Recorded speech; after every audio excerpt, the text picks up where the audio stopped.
Oh, are we live? Yep, we are. And we are live. We're live. We're live. Nice. And yeah, you were just talking about sweater weather. I'm in that in between where it's I want one but I don't. It's a little bit too warm. Oh, nice. Very Yes, nice. it's a big cup. I just want it to stay sweater weather. I don't want you to mess around with me and give me the sense of fake fall, false fall. I just want you to stay fall. If this is what we're in, then let us be in it. Yeah. Don't give me 80 degrees again. I don't want it. No, I miss 80 degrees. I like Well, it. that's because you like it. Yeah, well. I mean, look at us. I'm suited for it. Yes, you are. But no, I mean, but I get you because it's been like up, down a little bit. But the last couple of days have been nice. Yeah. We've been sleeping with the windows open finally. Hmm. It's lovely. It's not so hot or humid. Well, the humidity the other day was gross, but it's nice. Got all Yeah. cozy under the blanket. I know you hate this. You're cringing. Your bones are rattling. I understand. Yeah, it's been a little too cold sometimes, but it's all good. That's part of the seasons. We're making changes to deal with it. It's okay. Okay. It's okay. But for those of you that are just joining in, welcome. My name, if you don't know, Oh, jeez. Sorry, I'm must be muting. coming.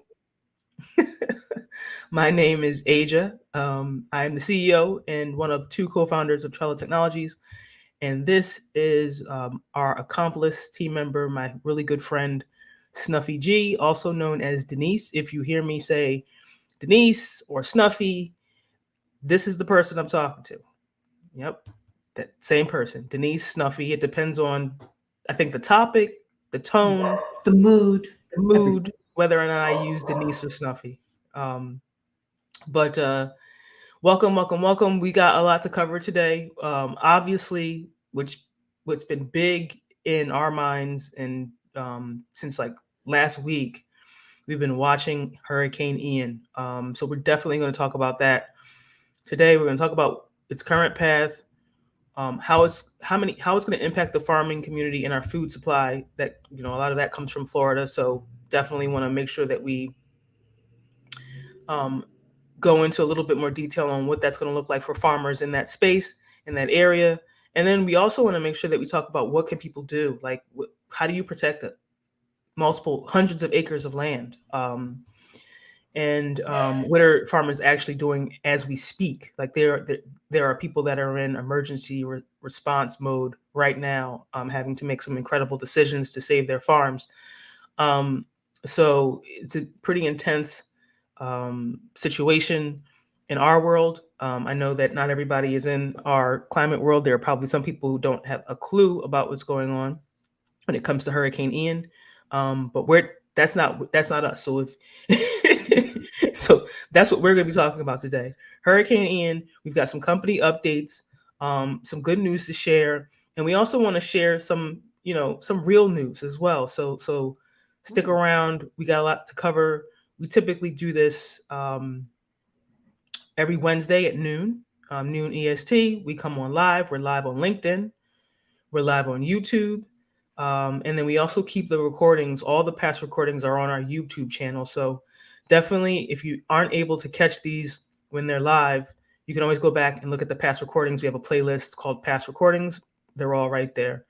But for those of you that are live with us, thanks for joining us. Please drop your name, your comments in. If you're in one of these areas that are going to be impacted by Hurricane Ian, Florida, Georgia, the Carolinas, even parts of Alabama, hit us up. Let us know, what are you doing to protect yourselves, your family.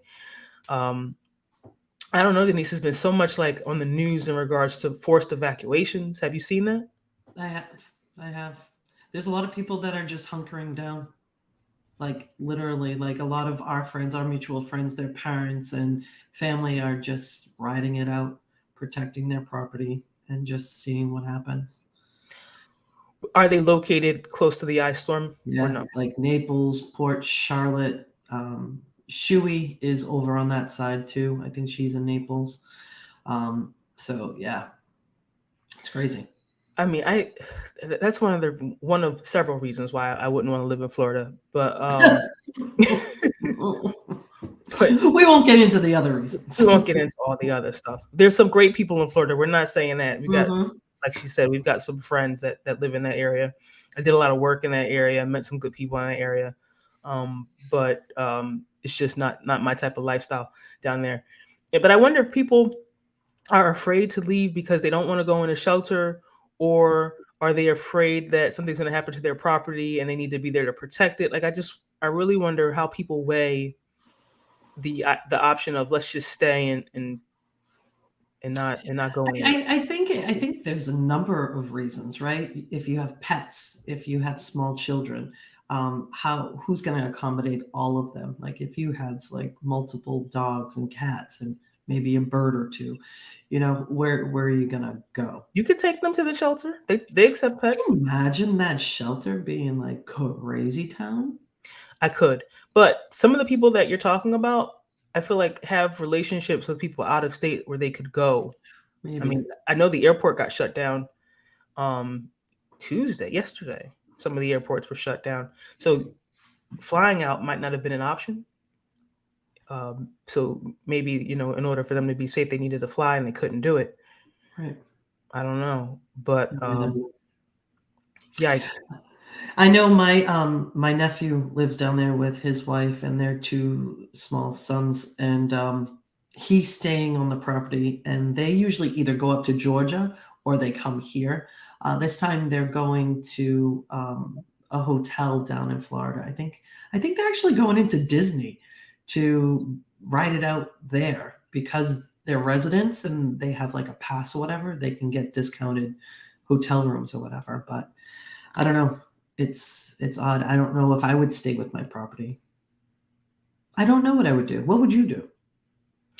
Oh, I would evacuate.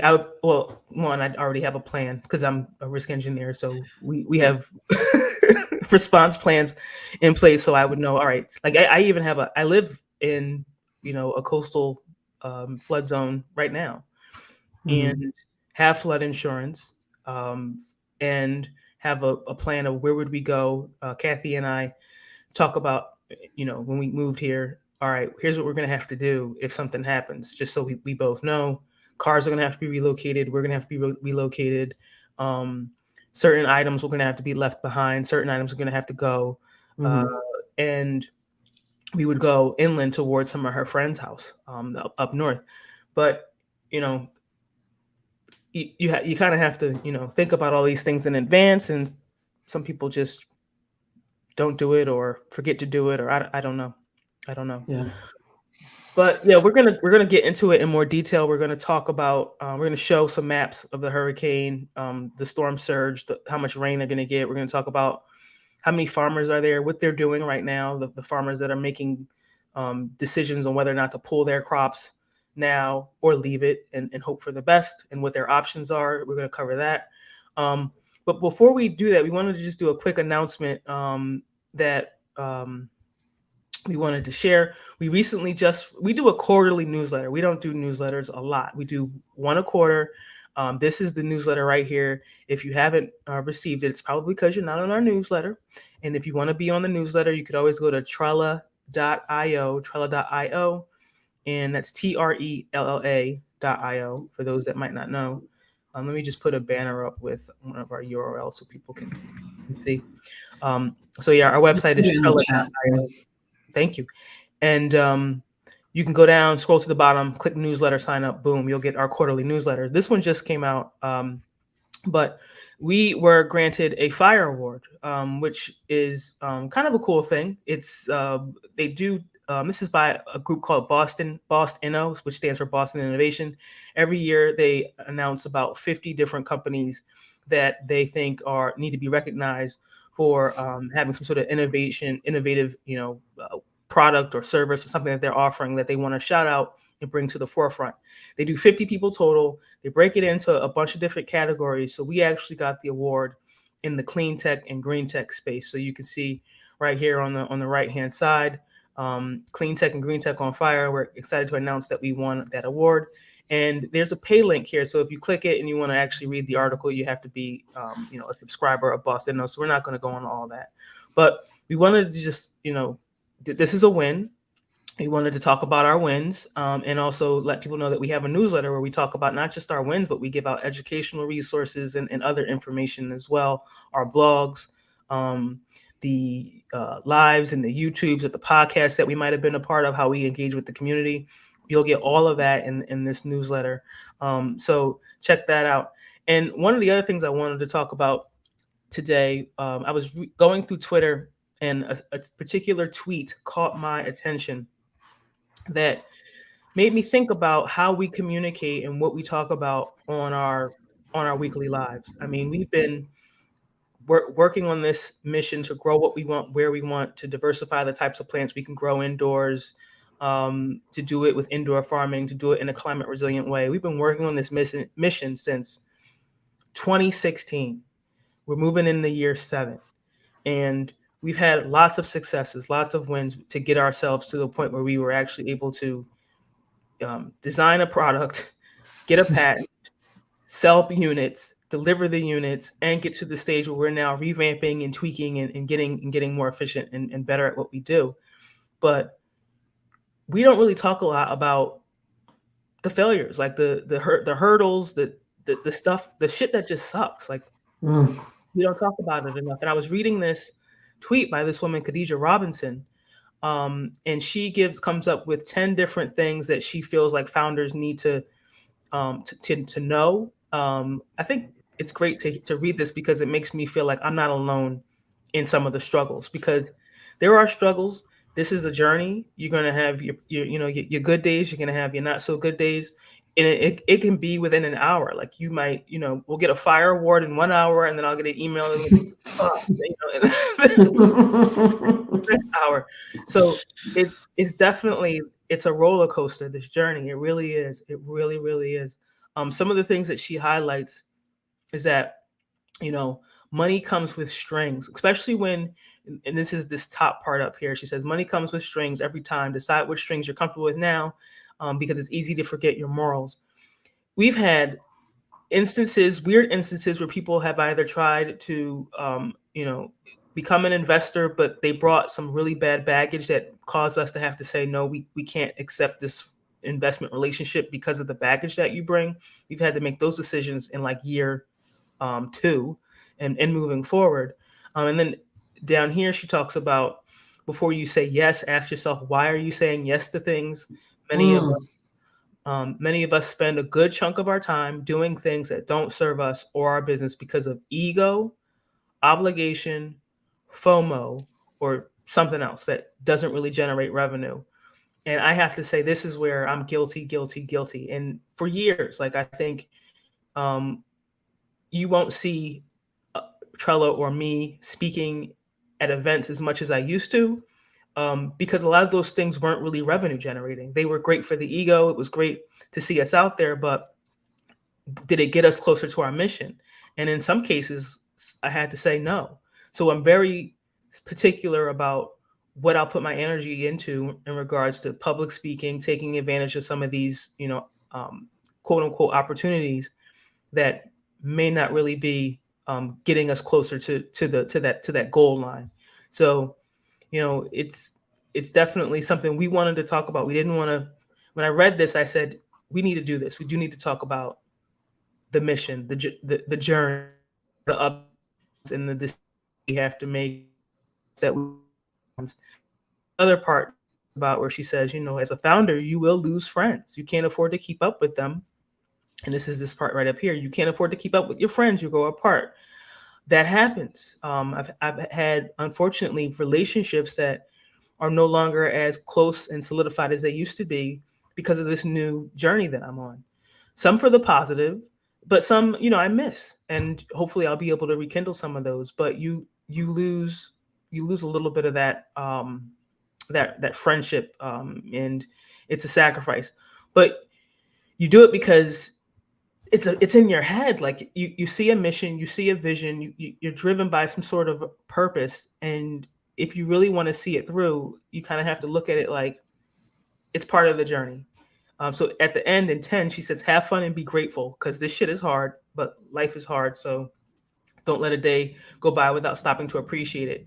So when we do things like our newsletter, we only do it once a quarter, but I'm telling you that newsletter is cathartic for me because it gives me a chance to look back at, like, take a big picture view of this is everything you did in Q3. Like, you've created a lot, you've accomplished a lot, you've grown. The type of content that we put out, the quality of the content, I think, is improving.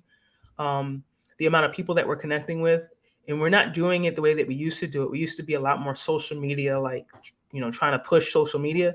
But now we're picking up the phone, sending emails, and working relationships in a different way. That's huge for us. That's something that we weren't doing, a year or two ago. So, being grateful for the new support that I have, the new tools that we have, the new resources that we have is definitely key. And also being grateful for our investors, our investment community. For those of you that might not know, we get a huge bulk of our capital support from our investment community. And we've done regulation crowdfunding, which means that we go out to the public and we say, hey, here's our idea, here's our mission. Do you want to invest? And people right now, there they go again. Those rascals, man. People can invest as little as $250. So you don't have to be an accredited investor. Anybody that believes in our mission, believes in what we want to do, can invest starting at $250. That's extremely helpful and supportive for us. But on top of that, what people do is they write comments in our about why they're supporting us, why they believe in our mission, what they see for us in the future. All these little things, these little words of support, these comments, the 250, the 500, the 1,000, whatever it might be, really, really, really fuels us to keep moving forward past these days where we do have some disappointments. Things don't go the way that we want them to, but I can always look at, our WeFunder campaign and say, wow, look at all these people who are supporting us. So right now, if you go to our WeFunder campaign, and let me switch up the banner real quick. So WeFunder.com, we're currently on our second round, regulation crowdfunding round, but it's ending soon. It's ending no later than October 24th. After that date, you won't be able to invest in Trella technology. So we want people to know about that. And we also want people to look at this campaign and see what people say. This is the type of stuff that really fuels us and keeps us going to do what it is that we do. So for those of you that are part of our investment community, I think right now, between the Start Engine campaign and our current WeFunder campaign, we're close to about 900 investors. That 900 people that have said, we believe in what you're doing and we want to put some skin in the game and we want to see you take it to the next level. And we want to be a part of that journey. And we're looking to grow that community. There's no limit on how big that can be. So please check us out, join us, or at minimum, share it with your network, or join our newsletter so that you can get our quarterly updates on what it is that we're about. So just wanted to give a little bit of a pat on the back, but also tell everybody about what is it like to get, like, you don't just get these fire awards, you have to go through the fire to get the award. They don't just give you the award. so yeah, there's some pain in the fire award. Don't get it twisted. So I don't know, Snuff. Now let's jump into the fun. Well, the fun for me. It's fun for me because this is the type of stuff that, like, my eyes are just like, this is what's happening and this is why we're needed. It makes me feel like that our purpose, like we're in alignment. We there is a need. It's because of stuff like this. I mean, we've been sending out emails and contacting farmers in Florida for the past 3 weeks, and some of them are skeptical. They go, we don't need your help. Okay. And some of them do need the help and they want to learn more, and we're working with those individuals. But this is an example of, hey, we're going to see this over time. And this particular Hurricane Ian has taken a very unique path. Like, what did they say, Denise? They're saying that Tampa hasn't seen a storm this bad since 1921. Yeah. That the trajectory that this is taking, they haven't seen it for when they said over a century. I was like, holy crap, 1921 was like a century ago, which seems weird to me. But yeah. Yeah, I mean, if you look at the past historical hurricanes, you can see my mouse, I think, a little bit there. Most Mhm. of them come along the Atlantic, might mess around with the Caribbean islands, and then bounce off the East Coast and cause some damage there. That's Yeah. the majority. Some of them make it into the bay, and when they make it into the bay, that's when Mm-mm. my like alarm bells go, because the only way out is through land. It's got to Yeah. hit something. Yeah. It's going to make landfall for sure. I mean, when they're out here, I'm kind of like, oh, it'll probably hit the jet stream and get pulled back into the water. You got more of a chance of that. But once it makes it past the Caribbean islands and into the bay, it's not good. So it was coming down here. It's already caused huge issues in Cuba. Cuba's out of Yeah. power. Um, I think it hit Cuba at a category 3 Yeah. And that was like yesterday or the day before. I think yesterday. yesterday. And it's moving slow too, which Yeah. is also, you know, causes more of an issue. The slower it moves, the more rain it dumps, the more time it takes to cause damage. So right now, as we speak, it's touching, kissing the west coast, the western border, southwest border of Florida, a little bit south of Tampa, in what's that? West Was it Palm. like yeah, Naples, Yep. Port Charlotte, that area? So we'll zoom in a little bit more as we go through onto this. Let's take a look. This is the anticipated storm surge. Let me zoom in on that for you. And just to scroll down just a smidge, you can see that the legend down here says greater than 9. So all the red is you're getting more than 9 feet of storm surge, and this is how far in Mm. it's going to go. So you've got Fort Myers, Cape Coral, all the way up into Lee County, where they're going to have some issues there. People were being asked to evacuate. I saw um, some people that were being interviewed that weren't evacuating that lived on boats right along the water, and they were just going to ride it out. Mm, mm, mm, mm-mm. And I think it's because, like you said, Denise, like this hasn't happened since what 1921. One. Mm-hmm. People are they're not like I don't think they have a good sense of reality on what a Cat 4 or a Cat 5 hurricane feels like On because top of we're going to talk about it in a minute, but on top of an astronomical high tide too, right. like Yeah, I don't think they understand what that really feels like. So I mean, this one woman, she goes, "Yeah, we're in a boat and we're just gonna put our generator on and ride it out." And I'm like, "My God, do you I understand that your boat's going to be lifted like 12 feet, dropped again, 15 feet, dropped again?" Depending on where she is, maybe it won't be that intense, but how do you anchor and tie down so that the boat doesn't get kind of all tangled and discombobulated and then wind up flipping with you in it? And right. it's really I dangerous. I saw a couple of people who were doing the same thing, but they were going into something called the Hurricane Cove. I don't know really exactly where that is, but it sounds like it's a not protected cove, but they won't feel the full effects of the surge as much if they Hmm. were like moored outside of this Hurricane Cove area that they're talking about. Yeah. Okay. Well, um, that may make sense. That may make sense. Um, so moving on, if you think about like the actual like height of the storm surge, Jeez Louise. so that purple area there is where you're going to get 12 to 18 feet. I mean, that's the height of a building. Yes, it is. That's the height Like, of a typical commercial building. Like if you go to these shopping malls that are like one story, a bunch of offices or something like that, or a coffee shop or something like that. right. that it's water going all the way up that high, and not just raising that high, but coming with force and impacting whatever structure is there. So imagine taking a truck or something like that, and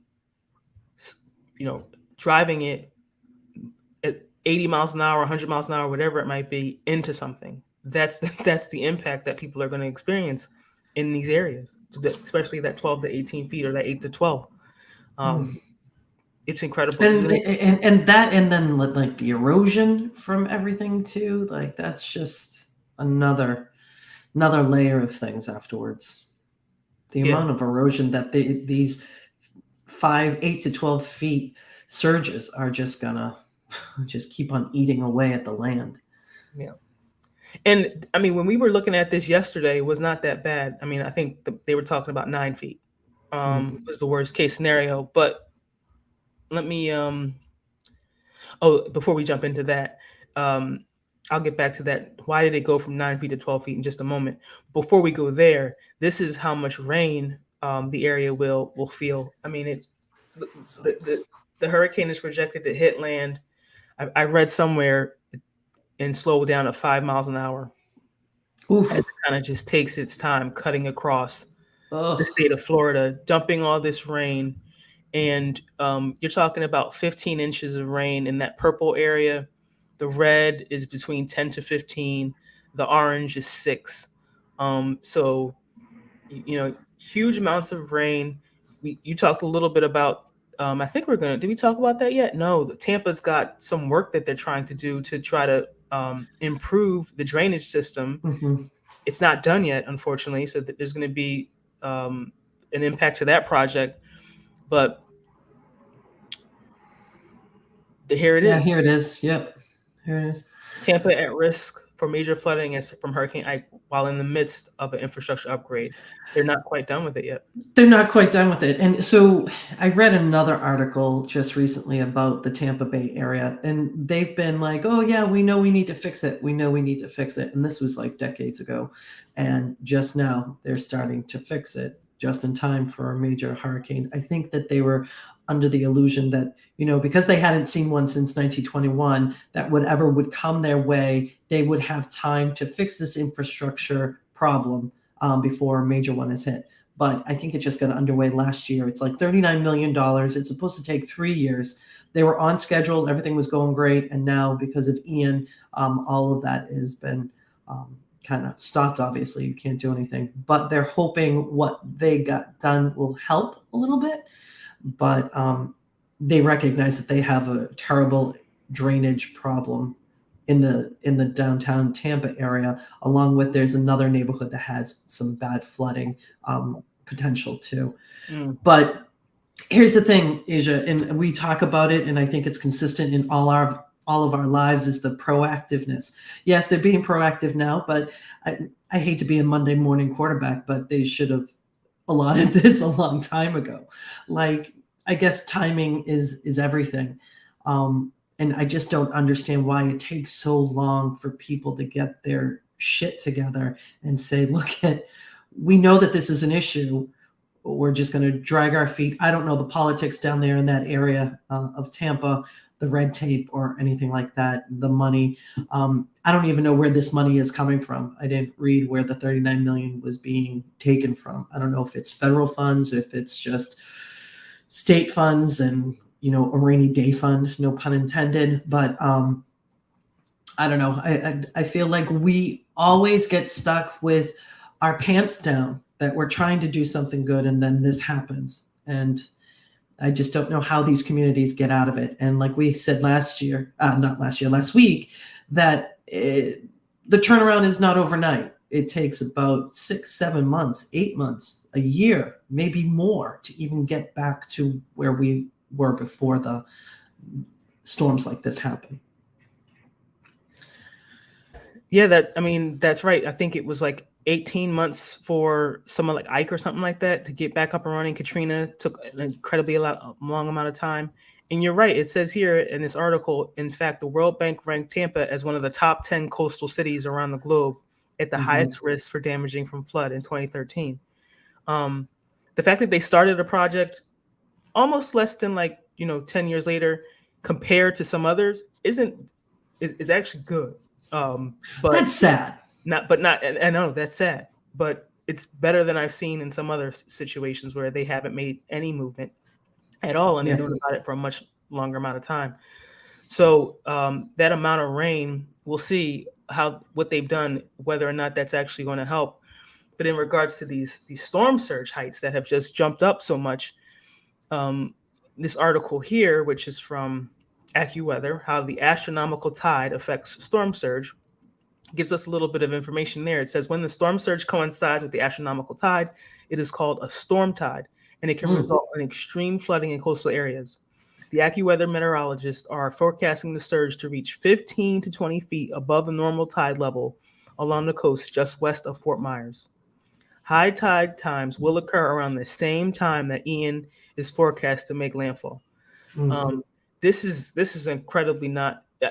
When I was, I think it might have been 2008 in Rhode Island, there was heavy rains that coincided with high tide, and it caused an incredible amount of damage in the state of Rhode Island.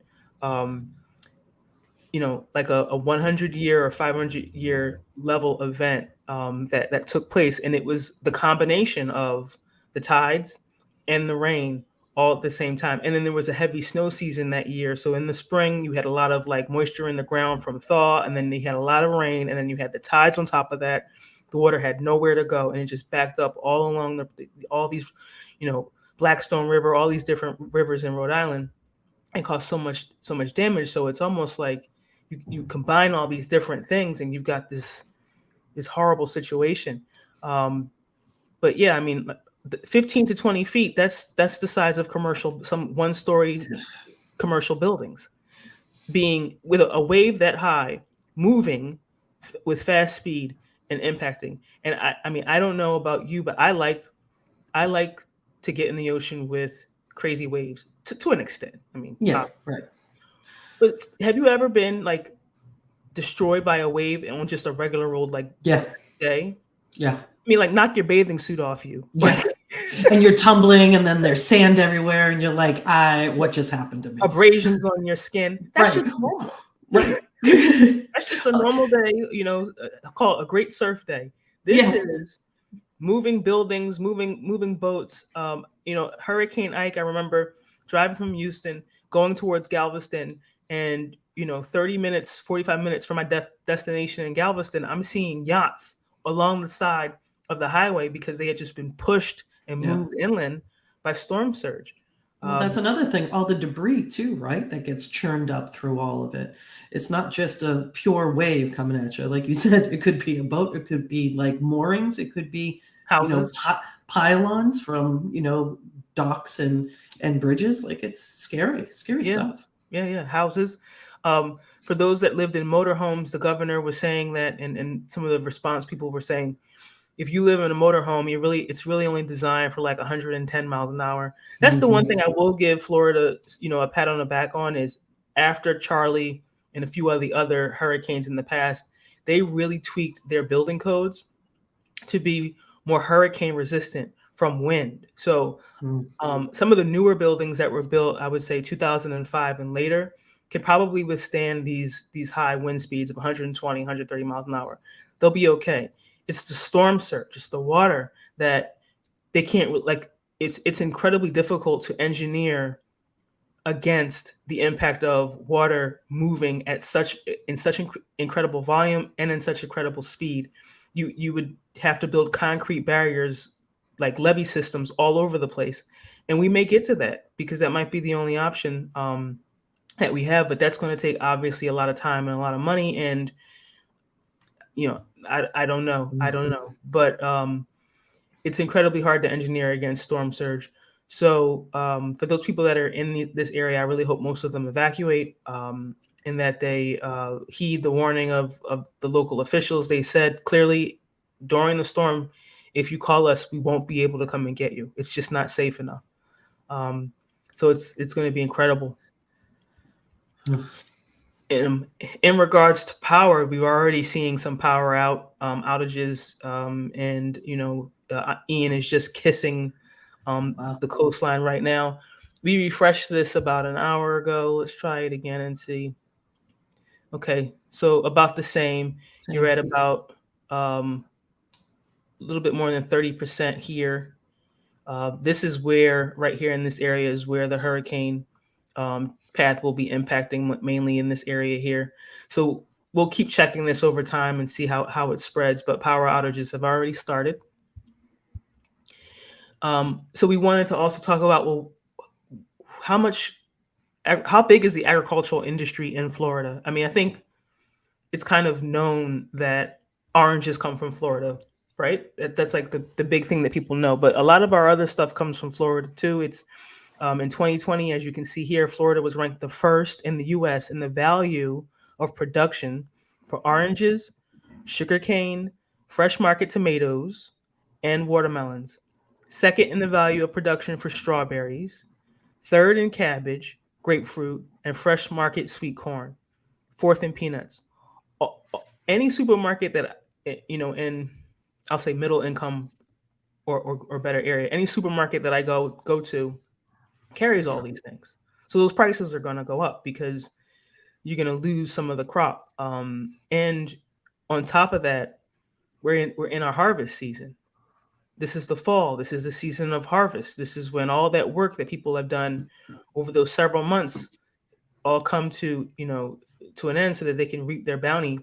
And all of these things are getting very close to being ready, and they're going to be impacted. Um, you can see here. Oh, what happened here? These ads. These ads every time. These ads. Triad farmers. So the Triad is in North Carolina specifically, and that's the other thing I just wanted to jump back to real quick. That Ian is coming across Florida here, going out into the water, hopping and skipping around the Georgia coastline, and then coming back into South Carolina. So it's not just Florida that will be impacted. I mean, Georgia will have, as you can see, there's blue lines all along this area for surge warnings here. I was trying to plan a trip to Savannah for November. Um, don't know if that's going to happen, but Savannah is right there. And a lot of the houses that are along that kind of Savannah coast um, are not elevated and may have some issues to deal with there. But it's going into South Carolina, so the Triad area is up here. We'll get back into Florida in a second, but farmers are having to get their crops underway. Say the storm. They're saying the storm is coming in a season where they spent twice as much planting their crops due to inflation. So recall, we talked about this a few lives ago. The price of fertilizers incredibly high. Um, Energy costs are high. Multiple farmers saying it's costing so much to feed their livestock, not just crops, but even to feed livestock. It's costing so much. And then here you come with a storm right at the harvest. So the risk is multiple times greater on this crop. They want to get it out of the field safely. They don't want to get reimbursed by their insurance. They want their full price for their crop if possible. So what's happening is farmers are having to make a choice of pull it early, or pull what we can get our money for early, or leave it in the ground and let insurance cover you if you have some sort of crop insurance. And we'll talk a little bit about the limitations of that next. Well, not next, but in a short period. How much of the stuff has been harvested? I mean, this is an article. Southeast U.S. farmers are preparing for Hurricane Ian at the Ag Weather Forum. And this was done on Tuesday, so some of the speeds and the surge that they talk about are a little bit no longer true, but it does say that corn is already 74% harvested in North Carolina, while 94% of it is mature. Soybeans are much further behind. Only 10% of those have been harvested. And with the heavy rain potentially causing damage, we're likely to see more crops that they want to harvest this week. So farmers are right now, as we speak, not just people protecting their buildings and their properties and putting up boards and moving all their stuff, but farmers are out there pulling harvest and trying to save their crops. Because the way insurance works for them is not as you might think. They're not going to get fully reimbursed. And as we can see in this next article, let me just come down just a little bit. so you can see where I got this from. I always like to try to give the headline so people can see what that is if they want to check it out and look for themselves. But the USDA is encouraging ag producers and residents to prepare for Hurricane Ian. So this is something that the USDA has put out. It says right here they partner with FEMA. They have a lot of different links and a lot of different resources. But one of the things that I found interesting, we were talking about this stuff, was they give guidance in kind of two different sections. They break it into food safety guidance for people that bought food and are trying to protect their food so that they don't lose it or they don't wind up eating food that's already turned. So they have all these different kind of actionable items and bullet points of what you should do to protect your food. Grouping foods together in the freezer, etc. Then how to protect your pets and your livestock. But then when it comes to agriculture, it says the USDA offers several risk management and disaster assistance options to help producers recover after the disaster. After the disasters. We don't want that anymore. It can't be, oh, we'll let it get wiped out and we'll just come back and try to recover. It's such a waste of resources. It's a waste of resources. And not only that, it destroys people's businesses, their legacies, and their livelihood. Like, this is all people do. And it can't just be, well, we'll just give you some money for this year's crop. That's what they're telling people. Document how your crop. Make sure that you click these links for these insurance programs. Make sure that you have good records of what you were able to save or you weren't able to save. But right here, go ahead. You're gonna say? Yeah, right there where your cursor is.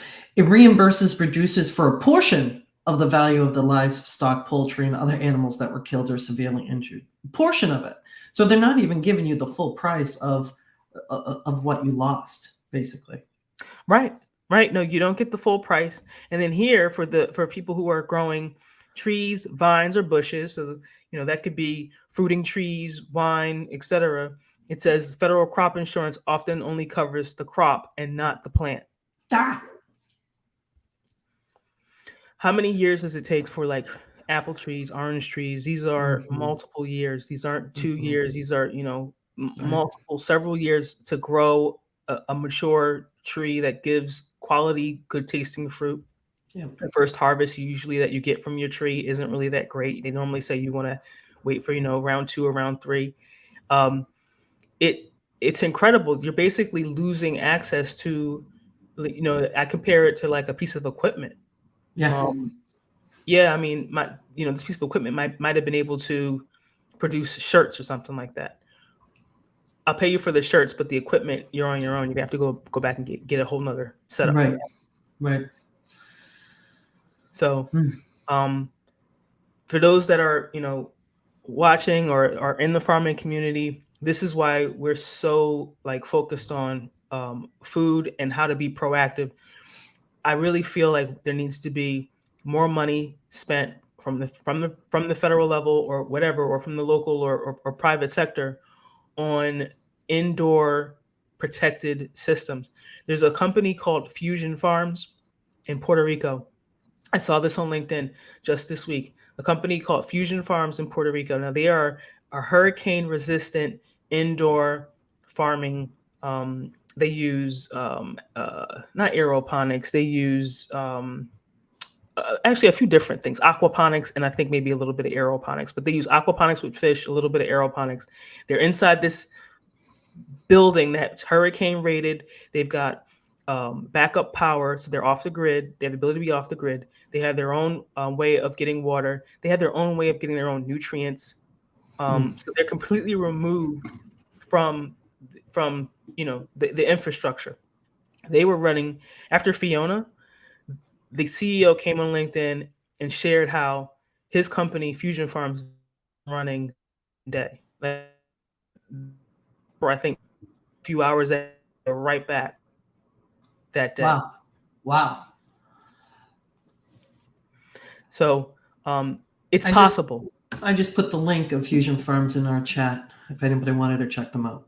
Yeah, please do. Fusion Farms in Puerto Rico. There's a couple. There's another Fusion Farm, so make sure you put the right link in there. Yeah, I 'Cause put the Puerto Rico. okay, They okay. yeah, they're in Puerto Rico. But yeah, Fusion Farms in Puerto Rico, they're doing some incredible stuff there. I mean, I remember when I first saw that, I went, "Oh, I gotta tour that place." Um, I did write to the CEO and I said, "This is great. How do you scale this down for farmers that might want to do this that don't have access to all that capital?" Because I haven't had the chance to look it up again, but I'm sure that facility cost, you know, tens to $20 million to erect and to construct something like that. And how do you scale that down so that the average farmer can have some sort of operation that is there in case there's a natural disaster like this? I'm not saying that you get rid of your whole outdoor acreage, but Hmm. perhaps there needs to be a contingency farm Right. that's indoors, so that way if you lost your crop, you have something that's already growing that you can move into production quicker. Hmm. So just kind of thinking outside of the box and getting outside of our comfort zones and going, all right, we can't keep having our food systems being smacked around and impacted by natural disasters like this. It's incredibly valuable what these farmers produce. It's valuable for them, and it's also valuable for us. So something's got to be done. So with that being said, we wanted to show just some examples of things that are out there that you could be proactive with. I know some people, before I go into that, they use sandbagging, sandbags to try to keep water out of a doorway or even like large areas. You've seen probably on the news images of dozens of people working together to put sandbags together. You got to put the sand and you got to have the sand available. You got to put the sand in the bag, and then you have to put the sandbags in the right uh, configuration. There's a right way to do it, and there's lots of wrong ways to do it.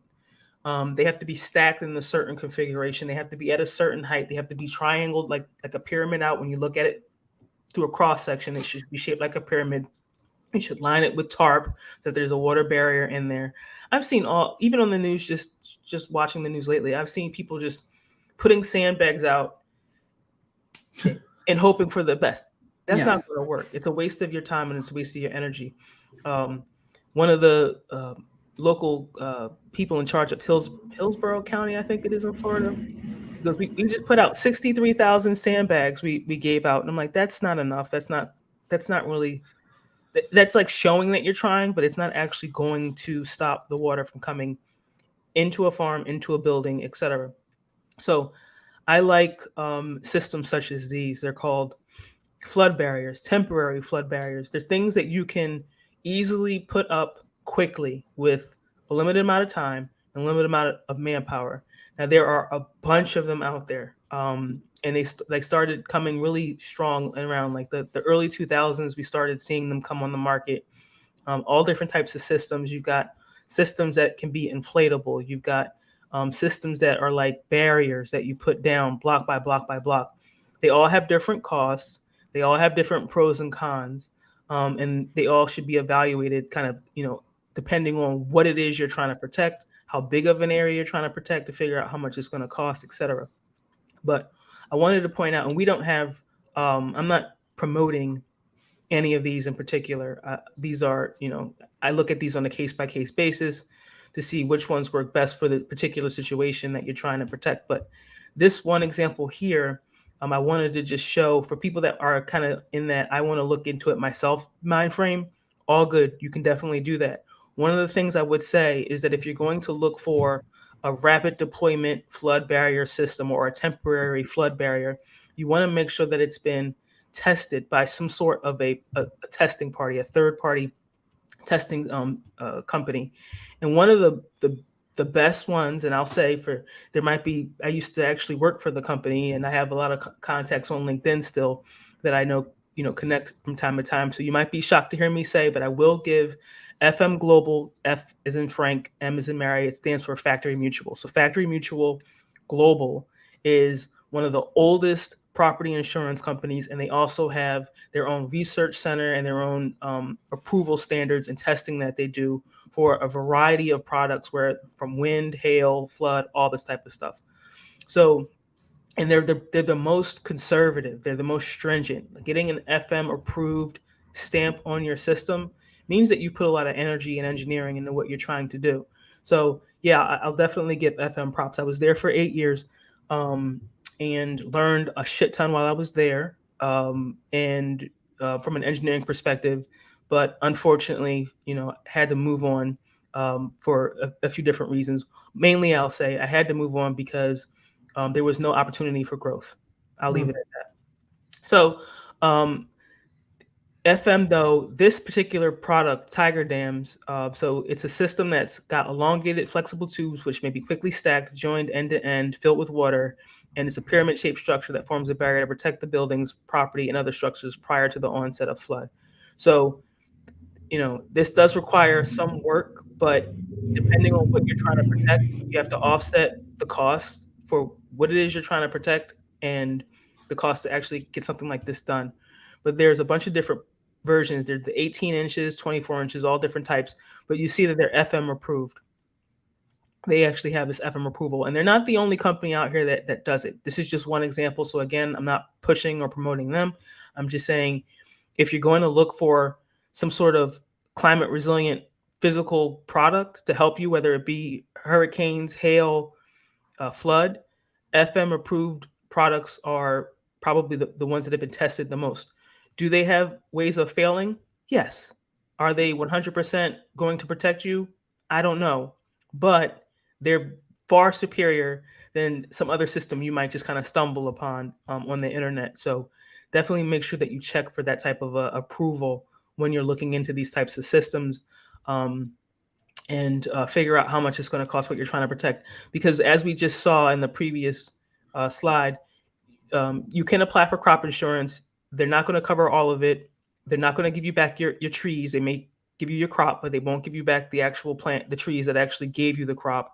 And they won't cover your market share. So next year, while your customers maybe had to go to someone else and they're looking for you to be back online, once you get back online, if you actually have insurance, once you get back online, you may not have the customers there anymore. So you have to kind of figure out, do I even want to go down this relying on insurance path? I suggest that we stop. I suggest that for those of you that know that you have a legacy, a very valuable business or property that you want to keep ownership of, that you want to have an operation that you want to see grow, making investments like this should be thought about. And if you happen to need some more advice, you want to talk this through, you want to evaluate what are your options, and you need somebody to kind of point you in the right direction, we're definitely here to help you with that. We can jump on a call for a free consultation and go over where are you located, what are you exposed to, and what can you do from a cost-effective perspective to protect your building, so you're not relying on insurance and that you're being proactive, like Fusion Farms, who was up, doing their thing the next day. Not everybody can be a Fusion Farms, but you can step into it and focus on the high priority items, and try to protect your assets, protect your legacy, protect your livelihood. So that's one example here. A lot of info today, Ish. Well, I hope that people find it valuable. It's unfortunately, I don't think it's pushed a lot, that there are things that you can do. It just kind of, they put this news out here to frighten us, and to get us to act, but it's late. The action is late. Let's be proactive, years in advance, because this particular hurricane didn't hit for about 100 years, and it may not happen again for a very long time. Do you want to take that gamble every year, especially depending on what it is you're working with? I say no. I say, for the cost of a premium, your insurance premium, you could probably do things to protect yourself so you don't have to worry about this every year. You go, all right, we've got flood barriers. Let's put those babies out, and maybe we only protect a portion of the farm, or maybe we harvest as much as we can, and what we can't harvest, we protect that. There's lots of different ways. You don't have to, throw everything at this. You can be mindful about what you focus on and focus on the priorities first and go from there. So I hope people found all this information helpful. If you need some support, if it's too much information and you're like, all right, Asia, this is a bit much, hit us up, let us know. We can help you out. We'll be back next Wednesday. Actually, we might be, Denise and I will have to talk about it. We might be doing it at a different time next week.